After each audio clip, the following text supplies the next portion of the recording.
रखा है उन्होंने जब से वो आए हैं। कभी वो डिमोनेटाइजेशन कर देते हैं, तो कभी वो ओवरनाइट कह देते हैं कि कल से ये नहीं चलेगा, कल से वो नहीं चलेगा, and he takes the nation by a shock. But लोगों के करोड़ों रुपए का नुकसान होता है, even then people are like no this man is doing something for us, ठीक है हम अभी टाइम बीइंग के लिए नुकसान झेल लेंगे, but this is good for our country.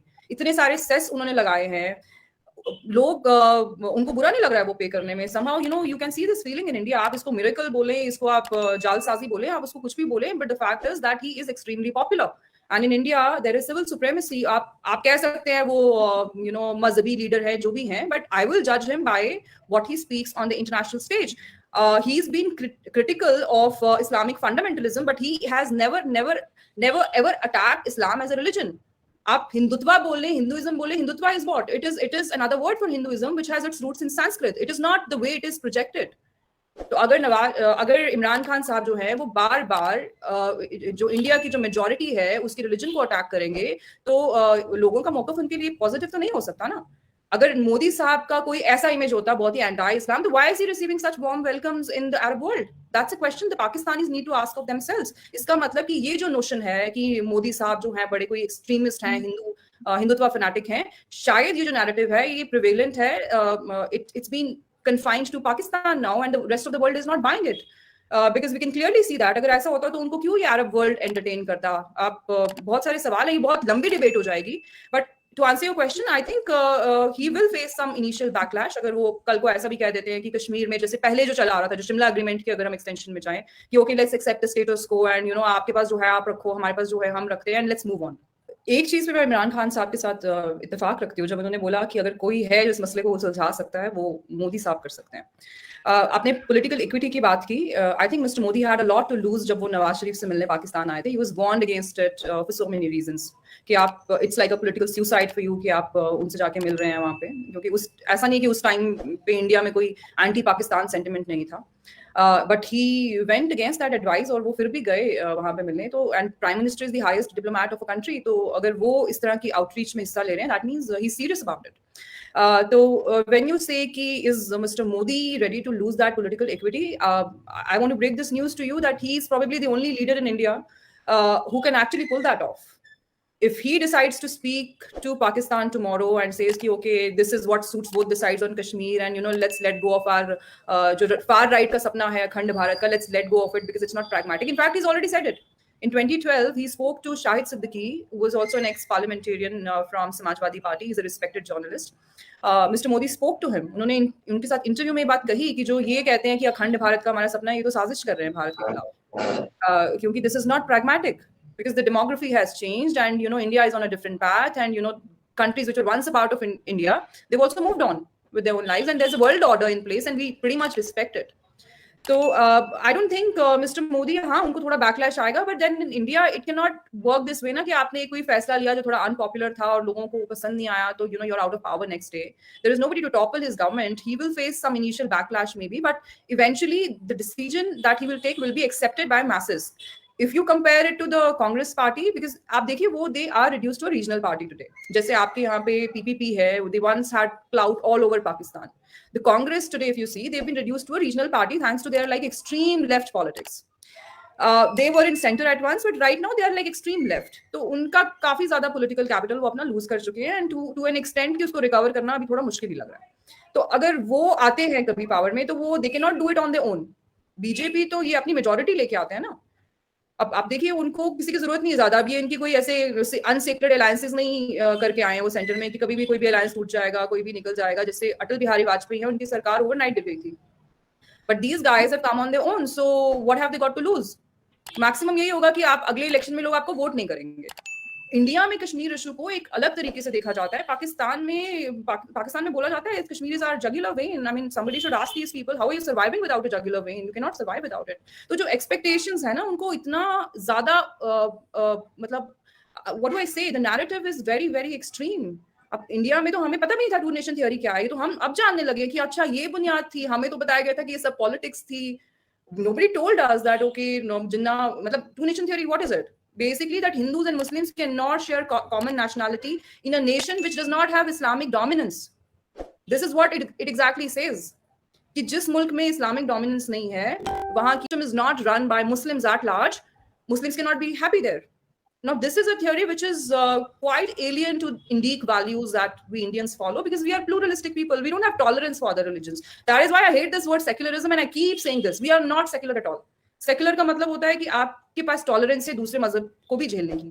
हम सेक्युलर नहीं है, हम दूसरों को झेलते नहीं हैं, हम दूसरों की इज्जत करते हैं, क्योंकि हम इस आइडियोलॉजी में बिलीव करते हैं कि ये जो पूरी दुनिया है, ये एक परिवार है, ये हमारी सनातनी वैल्यू है, हम इसी को लेके चलते हैं. This is also kind of guiding our foreign policy. जो चाणक्य नीति है उसमें साफ कहा जाता है that you don't lean towards extremes. You see India की पॉलिसी क्या रही है? We have never joined a camp. हमने हमेशा बोला है कि हमें किसी मिलिट्री अलायंस का हिस्सा नहीं बनना है, हमें किसी भी कैंप में नहीं जाना है, हमारे सबके साथ अच्छे ताल्लुकात हैं. अभी आप I2U2 में देख लीजिए, ठीक है, बहुत इसमें 3 प्लेयर्स का इंटरेस्ट ईरान को लेके भी है. अब देखिए इंडिया की ईरान से भी अच्छी दोस्ती है. तो आप किसी भी अलायंस में इंडिया को आप देख लीजिए, we've maintained our strategic autonomy, and that emanates from the Indic values that we carry, and that kind of guides our foreign policy also. So I don't think ये बहुत बड़ी बात है. कल को अगर कोई ऐसा डिसीजन हो तो I am sure Mr. Modi can pull it off with great ease. In fact, a lot of people in India some will be outrightly happy and some will get converted over time कि ठीक है भाई क्या कर सकते हैं, जो हुआ है हमारे बीच में हुआ है, now we have to move on. मतलब we can't keep fighting. दोनों कंट्रीज के अंदर इस वक्त रिलीजन कार्ड खेला जा रहा है, और डेवलपिंग कंट्रीज जहां पे तालीम कम होती है वहां पे हमेशा रिलीजन का कार्ड बिकता है. हमारा अमर बिन मारूफ हो गया है, दूसरी साइड पे हिंदुत्व चल रहा है, Hindustan for Hindus only concept है, दूसरी साइड पे मेजॉरिटी में से मेजॉरिटी की वोट लेने हैं. फर्स्ट टाइम एक वहां पे मैं समझता हूँ नेशनलिस्ट गवर्नमेंट है. और यहाँ पे ये बिल्कुल आपने भूलना नहीं है कि इमरान खान साहब is the person who has said कि हमने इंडिया से डायलॉग करना ही नहीं है जब से 370 रिमूव कश्मीर की नहीं होनी, जिससे मैं डिसएग्री करता हूं. मैं कहता हूं डायलॉग होना चाहिए regardless whatever the circumstances, regardless उस डायलॉग में से कुछ भी ना निकलता हो, डायलॉग उस पे होना चाहिए. दोनों कंट्रीज का इशू इस वक्त क्या है? एजुकेशन है. दोनों कंट्रीज का इशू करप्शन है. एक साइड पे इस वक्त नेशनलिज्म है और स्टेरॉइड्स पे है, जिस तरह मैंने आपको बताया, मेजॉरिटी में से मेजॉरिटी के वोट लेने, और चाहे जिस तरह भी लेने. दूसरी तरफ पे सियासत, जब भी इलेक्शन हो पाकिस्तान से बातचीत नहीं की जा सकती. हमारी तरफ वजह यह है कि जिस तरह मैडम ने फरमाया, वाकई एक हाइब्रिड सिस्टम है, बात किससे की जाए. बिल्कुल ठीक है, लेजिट, क्योंकि हमारे वाकई एक हाइब्रिड सिस्टम है. हमारी जमहूरियत उतनी स्ट्रांग नहीं है जिस तरह भारत के अंदर एक सिस्टम रहा है. मैं उस प्रॉब्लम को एग्री करूंगा, लेकिन उस पर थोड़ी सी एक विंडो आई थी 12 अप्रैल को, जो हमारे नेशनल सिक्योरिटी डायलॉग के अंदर बाजवा साहब, who is the head of the army, उन्होंने आके आइडेंटिफाई किया कि हमें माजी को भूल के आगे चलना चाहिए. अब उस पे दोनों तरफ पे एक सबसे बड़ा फैक्टर मैं भूल चुका हूं, मैंने मेंशन नहीं कर सका, दोनों तरफ से ट्रस्ट फैक्टर है. दोनों तरफ पे ट्रस्ट फैक्टर है. एक दूसरे पे एतमाद नहीं किया जा सकता. ऐसे वाकयात हुए माजी में जिनकी वजह से ट्रस्ट फैक्टर है, लेकिन उसको भी बहाल करने के लिए you have to take the baby steps and you have to keep the dialogue window open always, क्योंकि we are, don't forget, we are in 21st century. ये 21st century is not the century of wars. Economical wars होती है, 5th generation Wars होती है. अब मैं यहाँ पे जो करंट सिचुएशन दोनों मुल्क इस्तेमाल कर रहे हैं वो भी गलत है. भारत जो है वो चाइना के साथ अपनी दुश्मनी अमेरिका को बेच रहा है, और पाकिस्तान जो है वो भारत की दुश्मनी चाइना को बेच रहा है. ये भी गलत है. इसको भी, इसके ऊपर भी मेरा मकसद है, दे हैव टू. देखिए, अब अगले दिन हमारे मोदी साहब दलाई लामा को लद्दाख लेके गए, उनका सिर्फ सब्जेक्ट यही था to snub Americans, snub China, matter of fact, to please Americans. अब हमारे क्या करते हैं, उन्होंने सीपैक शुरू करके चाइना पूरी कॉलोनी बना ली पाकिस्तान को. तो ये सारी चीजें एक फैक्टर है पाकिस्तान और भारत को एक दूसरे के करीब लाने के. अब मैं आखिर पे जो चीज अर्ज करना चाहूंगा, जो मेरे एक ओपिनियन जिसपे मैं एग्री करता हूं, कि हमारे अगले दिन चौधरी एजाज ने जो कॉन्सेप्ट दिया था, जो फिट आता है 21st सेंचुरी में, उन्होंने कहा था कि भारत के और चाइना से हमें पाकिस्तान को सबक सीखना चाहिए. एक दूसरे की फौजें भी एक दूसरे के सामने खड़ी हैं, लेकिन ट्रेड पार्टनर भी हैं, वो एक दूसरे के साथ डायलॉग भी कर रहे हैं, ट्रेड भी कर रहे हैं, सारी चीजें चल रही हैं. लेकिन उसमें फैक्टर यहां पे ये आता है कि पाकिस्तान की पॉलिटिकल इंस्टेबिलिटी, और दूसरी तरफ भारत के अंदर जो है वो भी मुसलसल चीजें इस तरह की आती हैं कि उनको सूट नहीं करता कि पाकिस्तान से डायलॉग किया जाए, क्योंकि वहां पे भी इस वक्त जो है फार राइट गवर्नमेंट है, और लोग जिस तरह आपको पहले अर्ज किया कि रिलीजन कार्ड यूज करते हैं. अगर वो भारत के साथ रिलेशनशिप, पाकिस्तान के साथ रिलेशनशिप डेवलप करते हैं, तो may be they lose some seats or something in the election. तो ये चीजें इन दोनों मुल्कों के अंदर ये सारी ब्लॉकेज है, और इसको किस तरह चेंज करना है, इसके लिए बहुत ज्यादा आपको पॉलिटिकल इक्विटी की जरूरत होती है. पॉलिटिकल आपको माइलेज लूज करना होगी भारत के अंदर से और पाकिस्तान के अंदर से. मैंने कहा था, इमरान खान साहब तो मुसलसल कहते थे कि जब तक मोदी है हम भारत से रिलेशनशिप बेहतर नहीं कर सकते, डायलॉग नहीं कर सकते, जो कि गलत आइडिया था. नहीं, एक विंडो आई थी शहबाज शरीफ साहब की, उन्होंने बेबी स्टेप लिया. न्यू दिल्ली में उन्होंने अपना ट्रेड मिनिस्टर भेजा, लेटर भी लिखा मोदी साहब को, उसका जवाब भी आया.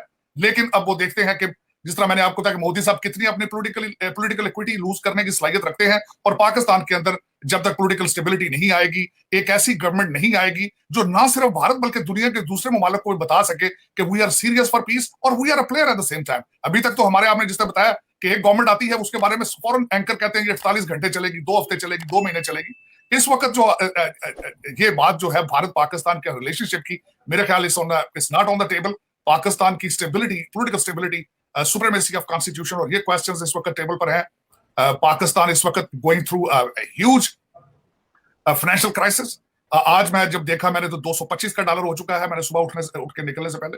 तो ये सारी चीजें हैं, लेकिन यहां पे मैं ये जरूर कहूंगा, एक बड़ी फेमस चीज है, आप हर चीज तब्दील कर सकते हैं, पड़ोसी तब्दील नहीं कर सकते। और भारत की इकोनॉमिक और उनकी पॉलिटिकल ग्रोथ और खासकर बिलखसूस इस रीजन के अंदर उनका जो रोल एक हो चुका है, डॉक्टर जयशंकर, मैं समझता हूं उनको I have to appraise him, he has a big contributor in this regard.